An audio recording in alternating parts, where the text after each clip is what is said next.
Lab में doctor Khurana से उनका हाल चाल पूछने के बाद वीर सीधा अपने घर की तरफ निकल गया। बात तो उसे कई चीजों के बारे में डॉक्टर खुराना से करनी थी, पर उन सब में टाइम लग जाता और इस समय वीर को अपने घर जाने की जल्दी थी। इसलिए डॉक्टर खुराना से बाद में बात करने के लिए बोलकर वीर अपने घर चला गया। 6 महीने बाद वीर का घर लौटना उसके घर वालों के लिए किसी फेस्टिवल से कम नहीं था। वो लोग नहीं जानते थे कि इतने दिनों में वीर टाइटन ग्रह पर था। उनके हिसाब से तो डॉक्टर खुराना ने वीर की जॉब अपने ऑर्गेनाइजेशन की दूसरी ब्रांच में लगवाई थी, जो दूसरे शहर में था। इतने दिन वीर इसलिए घर नहीं आया क्योंकि डॉक्टर खुराना की ऑर्गेनाइजेशन के नियम काफी अलग हैं। इसलिए जब तक कि वीर का प्रोजेक्ट खत्म नहीं हो जाता वो घर नहीं जा सकता था। यही वो बहाना था जो वीर और डॉक्टर खुराना ने मिलकर प्रेरणा रहेजा को बताया था। जाहिर है वो दोनों उन्हें ये नहीं बता सकते थे कि पैसे कमाने के लिए वीर दूसरे शहर नहीं बल्कि दूसरे ग्रह जाने वाला था। वो कभी इस बात के लिए राजी नहीं होती, इसलिए बेहतर यही था कि प्रेरणा रहेजा से सच्चाई छुपी रहे। इसलिए अब जब 6 महीने के बाद वीर घर लौटा तो घर वालों की खुशी का ठिकाना नहीं था। उसकी छोटी बहन अनुजा तो उसे छोड़ ही नहीं रही थी। इतने दिन टाइटन ग्रह पर इतने अजनबियों और एलियंस के बीच अकेले रहने के बाद अपने घर वालों के बीच आना वीर के लिए बहुत इमोशनल था। सही मायनों में आज उसे एहसास हुआ कि इतने दिन उसने अपनी फैमिली को कितना मिस किया था, पर फिर वो गया भी तो उन्हीं लोगों के लिए था ना, ताकि फ्यूचर में उन लोगों को कोई परेशान न कर सके। और अब फाइनली वो ये कह सकता था कि उसके डैड ने जो जिम्मेदारी उस पर छोड़ी थी उसे उसने अच्छे से पूरा किया है। शाम को एडवोकेट विक्रम से मिलकर वीर ने सभी जरूरी फॉर्मेलिटीज पूरी करते हुए अपने रिश्तेदारों को 1-1 करोड़ रुपए दे दिए। फ्यूचर में वो लोग किसी तरह की प्रॉब्लम न क्रिएट करें, इसके लिए वीर ने एडवोकेट विक्रम को बोलकर पहले ही उनसे डॉक्यूमेंट साइन करवा लिए थे। इतने कम समय में वीर को इतने रुपयों का इंतजाम करते देख उसके रिश्तेदार भी हैरान थे, पर वीर को इन सब से कोई मतलब नहीं था। उसकी फैमिली सेफ है, उसके लिए इतना ही काफी था। बाकी अब उसके रिश्तेदार क्या सोच रहे हैं क्या नहीं, उससे वीर को क्या फर्क पड़ता था। वीर के चाचा ने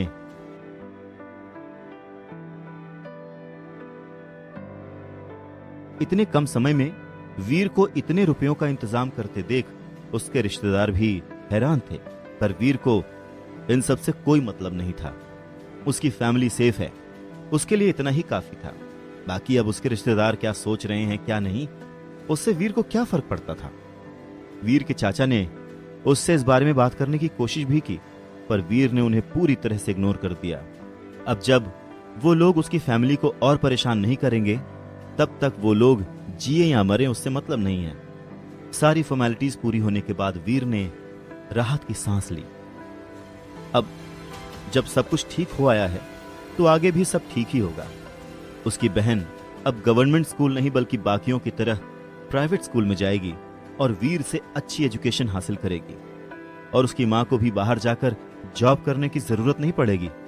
फाइनली जिंदगी पहले जैसी हो रही है। वीर इन्हीं सब ख्यालों में खोया हुआ अपने कमरे में बैठा था कि अचानक उसे कुछ याद आया। वो मेमोरी चिप जो उसे टाइटन ग्रह पर अंश गुजराल के पास मिली थी, क्या हो सकता है उस चिप में? और सबसे बड़ी बात, वो टाइटन पर क्या कर रही थी? आफ्टर ऑल वो ये कभी नहीं भूल सकता कि जख्मी होने के बावजूद अंश उस पर कितना भारी पड़ गया था। अगर उसके पास भी वीर जैसी ही डेविल सोल होती तो इस समय वीर अपने घर में जिंदा नहीं बैठा होता। पता नहीं क्यों, पर वीर को ऐसा इंट्यूशन हो रहा था कि इस चिप में कुछ ऐसा है जो उसके लिए बहुत फायदेमंद साबित हो सकता है। यही सोचकर वीर ने तुरंत ही अपने लैपटॉप पर वो चिप इंसर्ट किया और कुछ देर में उस चिप के कंटेंट्स वीर के सामने आ गए। हाइपर जीन आर्ट्स, ये हाइपर जीन आर्ट्स का ट्यूटोरियल है। वीर को अपनी आंखों पर विश्वास नहीं हुआ था। कहीं ना कहीं उसे हंसी भी आ गई थी। उसे लगा था कि शायद इस चिप में कोई कॉन्फिडेंशियल इंफॉर्मेशन होगी, पर यहां तो ट्यूटोरियल है। पर यह भी बुरा नहीं है, कम से कम उसे बिना पैसे खर्च किए हाइपर जीन आर्ट सीखने को मिल जाएगी। यही सोचकर वीर ने उस ट्यूटोरियल को देखना शुरू कर दिया। वीडियो में एक बहुत ही खूबसूरत लड़की अलग अलग तरह के मूवमेंट्स करके उसके बारे में समझा रही थी। भले ही वो लड़की बहुत ज्यादा खूबसूरत थी, पर वीर का पूरा ध्यान सिर्फ उसकी बातों पर और हाइपर जीन आर्ट पर था। एक पल के लिए भी उसके मन में कोई गलत ख्याल नहीं आया। जेड स्किन, ये तो वही आर्ट है ना जिसका इस्तेमाल उस दिन अंश गुजराल ने किया था। वीर को ऐसा लग रहा था मानो उसके हाथ खजाना लग गया हो।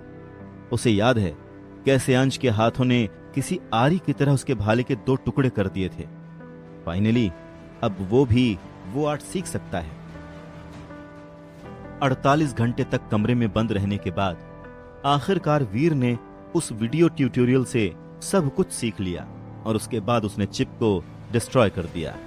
वो किसी भी तरह का रिस्क नहीं लेना चाहता था। अगर वो इस चिप को अपने साथ रखता और फ्यूचर में अगर ये किसी के हाथ लग जाती तो उसके लिए प्रॉब्लम क्रिएट हो सकती थी। हाइपर जीन आर्ट का ये ट्यूटोरियल देखने के बाद वीर इतना तो समझ गया था कि अंश गुजराल कोई छोटा मोटा आदमी नहीं था।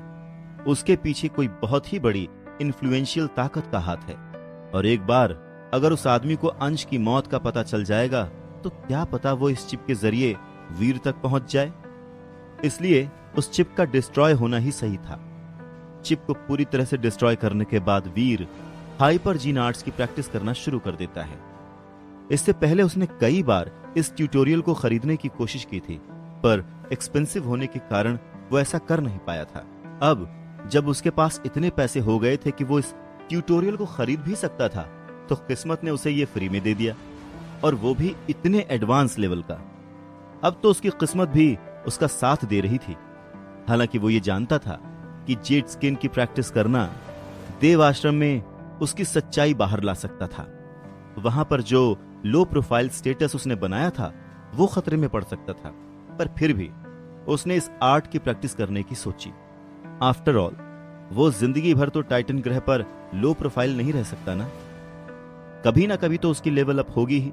इसलिए बेहतर है कि अभी से तैयारी शुरू कर दी जाए। और वैसे भी अगर अभी उसने यह मौका गंवा दिया तो दोबारा ऐसा कोई मौका उसके हाथ नहीं आएगा। बस यही सोचकर उसने अपनी प्रैक्टिस करना जारी रखा।